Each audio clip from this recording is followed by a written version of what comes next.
বৃহস্পতিবার পবিত্র রাতে কেউ যদি এই দোয়াটি 100 বার পরে কোনো দিন পৃথিবীর কোনো মানুষের কাছে তার হাত পাততে হবে না, পৃথিবীর সব কিছু তার পায়ের নিচে আল্লাহ হাজির করে দিবেন।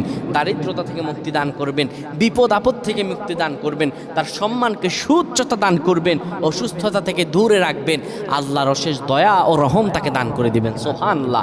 বৃহস্পতিবার রাত এটি গুরুত্বপূর্ণ রাত। এই রাত সপ্তাহে একদিন আসে। আরবিতে রাত আগে আসে, দিন পরে আসে। সুতরাং বৃহস্পতিবারের যে দিন গিয়ে রাত, এটি বৃহস্পতিবার রাত নয়, এটি শুক্রবারের রাত, এটি জুমাবারের রাত, এটি দোয়া কবুলের রাত, আল্লাহর কাছাকাছি হওয়ার রাত। সুবহানাল্লাহ। এই বৃহস্পতিবার রাত আল্লাহ তাআলা বান্দার দোয়া কবুল করেন।